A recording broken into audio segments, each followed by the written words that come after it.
ଆସିଲା କଳା ପାହାଡ଼, ଭାଙ୍ଗିଲା ଲୁହାର ବାଡ଼, ପିଇଲା ମହାନଦୀର ପାଣି, ସୁବର୍ଣ୍ଣ ଥାଳିରେ ହୀରା ପରସିଲେ ମୁକୁନ୍ଦ ଦେବ କରାଣି। କିଏ ଏ କଳା ପାହାଡ଼? କାହିଁକି ସେ ଓଡ଼ିଶାକୁ ଆସିଥିଲା? କଣ ପାଇଁ ସେ କୋଣାର୍କ ଓ ପୁରୀ ମନ୍ଦିର ଉପରେ ଆକ୍ରମଣ କରିଥିଲା? ଶ୍ରୀ ଜଗନ୍ନାଥଙ୍କ ସହିତ ତାର ସମ୍ପର୍କ କଣ? କାହିଁକି କଳା ପାହାଡ଼ ଦାଉରୁ ରକ୍ଷା କରିବା ପାଇଁ ଶ୍ରୀ ଜଗନ୍ନାଥଙ୍କୁ ଲୁଚାଇବାକୁ ପଡ଼ିଥିଲା? ଆସନ୍ତୁ ଏସବୁର ପ୍ରଶ୍ନର ଉତ୍ତର ଜାଣିବା ଏହି ଭିଡିଓରେ। ଜୟ ଜଗନ୍ନାଥ ସାଙ୍ଗମାନେ, ମୁଁ ସୁଚିତ୍ରା ଆପଣମାନଙ୍କୁ ସ୍ୱାଗତ କରୁଛି ମୋର ଆଉ ଏକ ନୂଆ ଭିଡିଓକୁ। କଳା ପାହାଡ଼ ସେ ଜଣେ ବଙ୍ଗୀୟ ବ୍ରାହ୍ମଣ ଥିଲେ, ଯାହାଙ୍କର ପ୍ରକୃତ ନାମ କଳାଚାନ୍ଦ ରାୟ। ସେ କଳା ପାହାଡ଼ ବଙ୍ଗ ସୁଲତାନ ସୁଲେମାନ କରାନୀଙ୍କର ସିପାହୀ ଥିଲେ।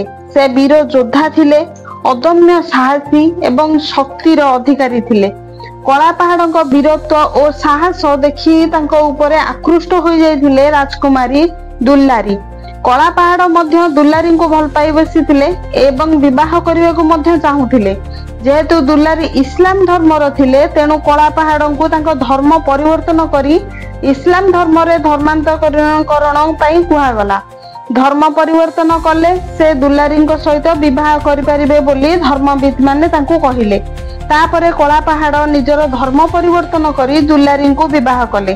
କିନ୍ତୁ ଦୁଲାରୀଙ୍କୁ ବିବାହ କରିବା ପୂର୍ବରୁ କଳା ପାହାଡ଼ଙ୍କର ଆଗରୁ 2 ଜଣ ହିନ୍ଦୁ ପତ୍ନୀ ଥିଲେ।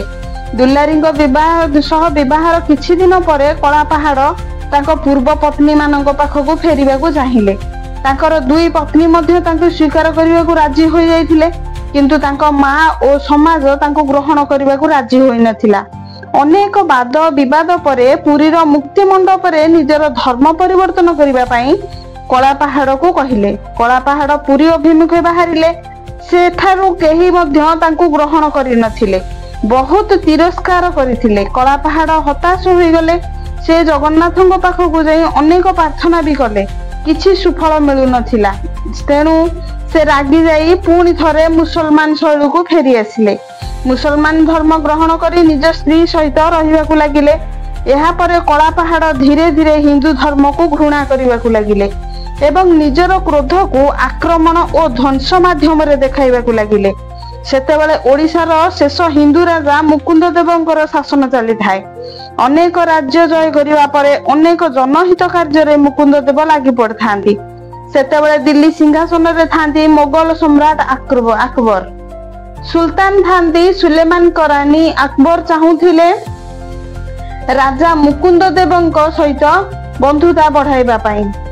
ଆକବରଙ୍କର ନଜର ଥାଏ ବଙ୍ଗଳା ଉପରେ। ତାପରେ ଆକବର ଓ ମୁକୁନ୍ଦ ଦେବଙ୍କ ଭିତରେ ବନ୍ଧୁତା ସ୍ଥାପନ ହେଲା, କିନ୍ତୁ ସୁଲେମାନ କରାନୀ ଆକବରଙ୍କର ଉଦ୍ଦେଶ୍ୟ ବୁଝି ସାରିଥିଲେ। ଏହି ପରିସ୍ଥିତିରେ ମୁକୁନ୍ଦ ଦେବଙ୍କ ପ୍ରତି ସୁଲେମାନ କରାନୀଙ୍କର ତିକ୍ତତା ବଢିବାକୁ ଲାଗିଲା। ରାଜା ମୁକୁନ୍ଦ ଦେବ ଉଚିତ ଶିକ୍ଷା ଦେବା ପାଇଁ ସୁଯୋଗର ଅପେକ୍ଷାରେ ରହିଥିଲେ। ସୁଲେମାନ କରାନୀ ସେ ବୁଝି ସାରିଥିଲେ ଯେ ଏହା ହିଁ ହେଉଛି ତାଙ୍କ ପାଇଁ ସୁବର୍ଣ୍ଣ ସୁଯୋଗ। ତେଣୁ ସେ ଯୁଦ୍ଧ ପାଇଁ ପ୍ରସ୍ତୁତ ହେଲେ। ତାଙ୍କ ସୈନ୍ୟ ବାହିନୀକୁ ସେ 2 ଭାଗରେ ବିଭକ୍ତ କରିଦେଲେ। ଗୋଟେ ଭାଗର ଦାୟିତ୍ୱ ସେ ନିଜେ ନେଲେ ଓ ଅନ୍ୟ ସୈନ୍ୟବାହିନୀର ଦାୟିତ୍ୱ ସେ ତାଙ୍କ ପୁତ୍ର ବାୟଜିଦକୁ ଦେଲେ। ବାୟଜିଦକୁ ସାହାଯ୍ୟ କରିବା ପାଇଁ କଳା ପାହାଡ଼କୁ ନିଯୁକ୍ତ କଲେ। ଏପଟେ ରାଜା ମୁକୁନ୍ଦ ଦେବଙ୍କୁ କୌଣସି ସହାୟତା ଦେବା ଅବସ୍ଥାରେ ନଥିଲେ। ଆକବର ସମ୍ପୂର୍ଣ୍ଣ ରୂପେ ଏକାକୀ ହୋଇ ପଡ଼ିଥିଲେ। ରାଜା ମୁକୁନ୍ଦ ଦେବ ପ୍ରାଥମିକ ପର୍ଯ୍ୟାୟରେ ସେ ବୀରତ୍ୱ ଏବଂ ସାହସର ସହିତ ଯୁଦ୍ଧ କଲେ, କିନ୍ତୁ ଶେଷରେ ସେ ଯୁଦ୍ଧରୁ ପଛଘୁଞ୍ଚା ଦେଇ କୁଟସୀମା ଦୁର୍ଗରେ ଯାଇ ଆଶ୍ରୟ ନେଲେ। ସୁଲେମାନ କରାନୀଙ୍କ ସେଠାରେ କୁଟସୀମା ଦୁର୍ଗ ଅବରୋଧ କଲେ ଏବଂ ବାୟଜିଦ ଅନ୍ୟ ସୈନ୍ୟମାନଙ୍କୁ ଧରି ଓଡ଼ିଶାର ଅଭ୍ୟନ୍ତରୀଣକୁ ଗତି କଲେ। ବାୟଜିଦ ଓଡ଼ିଶା ଆସି କଟକ ଦଖଲ କଲେ। ଏହି ସମୟରେ ସାରଙ୍ଗଗଡ଼ର ସାମନ୍ତ ରାଜା ରାମଚନ୍ଦ୍ର ଭଞ୍ଜ ଆଫଗାନ ସେନାଙ୍କୁ ବିରୋଧ କରିବା ପରିବର୍ତ୍ତେ ନିଜକୁ ଓଡ଼ିଶାର ରାଜା ବୋଲି ଘୋଷଣା କରିଦେଲେ। କୁଟସୀମା ଦୁର୍ଗରେ ଥାଇ ଏହି ସବୁ ଖବର ପାଇଲେ ରାଜା ମୁକୁନ୍ଦ ଦେବ। ସୁଲେମାନ କରାନୀଙ୍କ ସହ ସେ ଏକ ସନ୍ଧି କରି କଟକ ଆସିଲେ। କଟକ ଆସିବା ପରେ ସେ ଗୋହିର ଟିକରା ଠାରେ ତାଙ୍କର ପ୍ରଥମ ସାକ୍ଷାତ ହେଲା ରାମଚନ୍ଦ୍ର ଭଞ୍ଜଙ୍କ ସହ। ତାପରେ ସେଠାରେ ଅନୁଷ୍ଠିତ ହେଲା ଏକ ନିର୍ଣ୍ଣାୟକ ଯୁଦ୍ଧ। ଯୁଦ୍ଧରେ ରାଜା ମୁକୁନ୍ଦ ଦେବ ନିହତ ହେଲେ। ଏହା ଦେଖି ରାମଚନ୍ଦ୍ର ଭଞ୍ଜ ବହୁତ ଖୁସି ହେଲେ, କିନ୍ତୁ ଏହି ଖୁସି ତାଙ୍କ ପାଇଁ ଥିଲା କ୍ଷଣସ୍ଥାୟୀ। ମାତ୍ର କିଛି ଘଣ୍ଟା ପରେ ସେହି ଖୁସି ସରିଗଲା। ଆଫଗାନ ସେନାଙ୍କ ଦ୍ୱାରା ସେ ପରାସ୍ତ ହୋଇ ମୃତ୍ୟୁବରଣ କଲେ। ତାପରେ ଓଡ଼ିଶା ବଙ୍ଗ ସୁଲତାନଙ୍କ ଅଧୀନରେ ରହିଲା। 1568 ଖ୍ରୀଷ୍ଟାବ୍ଦରୁ ଓଡ଼ିଶାର ଆରମ୍ଭ ହୋଇଗଲା ଆଫଗାନୀ ଶାସନ। ତାପରେ ବର୍ବର କାଣ୍ଡ ରଚନା କଲେ କଳାପାହାଡ଼। ମୁକୁନ୍ଦ ଦେବ ଓ ବାରବାଟୀ ରକ୍ଷା ଦାୟିତ୍ୱରେ ଥିବା କୁନି ସାମନ୍ତ ସିଙ୍ଗାରଙ୍କର ମୃତ୍ୟୁ ପରେ ମୁକୁନ୍ଦ ଦେବଙ୍କ ରାଣୀ ବାରବାଟୀ ଦୁର୍ଗ ରକ୍ଷା କରିବା ପାଇଁ ଆଗେଇ ଆସିଲେ। ଅନ୍ତେବାସୀଙ୍କ ମାନ ରକ୍ଷା କରିବା ପାଇଁ ସେ ନିଜକୁ ଅନ୍ତିମ ସମୟ ପର୍ଯ୍ୟନ୍ତ ଯୁଦ୍ଧ କଲେ। ସେଥିରେ ବିଫଳ ହେଲା ପରେ ରାଣୀଙ୍କ ସମେତ ଅନେକ ସ୍ତ୍ରୀ ମାନେ ଅଗ୍ନିରେ ଝାସ ଦେଇଥିଲେ ବୋଲି ଲୋକ କଥାରେ ପ୍ରଚଳିତ ଅଛି। ବାରବାଟୀ ଦୁର୍ଗ ଅଧିକାର କରିବା ପରେ କଳାପାହାଡ଼ ଶ୍ରୀକ୍ଷେତ୍ର ଅଭିମୁଖେ ଅଗ୍ରସର ହେଲେ।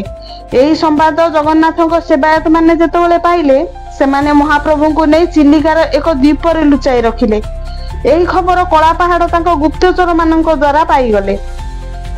ଖବର ପାଇବା ପରେ କଳାପାହାଡ଼ ସେଇ ଦ୍ୱୀପକୁ ଯାଇ ଶ୍ରୀ ବିଗ୍ରହ ମାନଙ୍କୁ ହାତୀ ପିଠିରେ ଚର୍ମ ଦଉଡ଼ିରେ ବାନ୍ଧି ନେଇଗଲେ ବଙ୍ଗକୁ। ଗଙ୍ଗା ନଦୀ କୂଳରେ ସେହି ଚର୍ମ ଦଉଡ଼ିରେ ବନ୍ଧା ଥିବା ମୂର୍ତ୍ତି ମାନଙ୍କୁ ଅଗ୍ନି ସଂଯୋଗ କରି ଦାହ କରିବାକୁ ଚେଷ୍ଟା କଲେ। କିନ୍ତୁ ଶ୍ରୀ ବିଗ୍ରହ ମାନଙ୍କର ଚମତ୍କାରରେ ଅନେକ ଦିନ ପରେ ମଧ୍ୟ ଖୁବ୍ କମ୍ କ୍ଷତି ହୋଇଥିଲା ସେମାନଙ୍କ ଠାରେ। ଏହି ଦାରୁଦିଅ ମାନଙ୍କ ଠାରେ ଦିନ ପରେ ଦିନ କ୍ଷତି ଚାଲିଲା। ଅନେକ ଦିନ ଅପେକ୍ଷା କରି ବସିଥାଏ କଳାପାହାଡ଼ ଯେ କେତେବେଳେ ଏହି ବିଗ୍ରହ ଗୁଡିକ ସମ୍ପୂର୍ଣ୍ଣ ଭାବେ ଜଳି ପୋଡ଼ି ପାଉଁଶ ହୋଇଯିବ। ସେହି ସମୟରେ ବିଶ୍ୱର ମହାନ୍ତି ନାମକ ଜଣେ ବୈଷ୍ଣବ ଅଧାପୋଡ଼ା ମୂର୍ତ୍ତିରୁ ବ୍ରହ୍ମ ସଂଗ୍ରହ କରି ମୃଦଙ୍ଗ ଭିତରେ ପୁରାଇ ପୁରୀକୁ ନେଇ ଆସିଲେ। ତାପରେ ଏକ ସ୍ୱତନ୍ତ୍ର ନବକଳେବର ଆୟୋଜିତ ହୋଇଥିଲା ଏବଂ ସେଇ ବ୍ରହ୍ମ ସ୍ଥାପନ କରି ପୁଣି ଥରେ ଦାରୁଦିଅ ତିଆରି କରାଯାଇଥିଲା। ଏହି ସାହସିକତା ପାଇଁ ବିଶ୍ୱର ମହାନ୍ତିଙ୍କୁ ଓଡ଼ିଆ ଜାତି ପାଇଁ ଚିରସ୍ମରଣୀୟ ହୋଇ ରହିଛନ୍ତି। ସାଙ୍ଗମାନେ, କେମିତି ଲାଗିଲା ଆଜିର ଏହି ବିଷୟଟି ନିଶ୍ଚୟ କମେଣ୍ଟରେ ଜଣାଇବେ।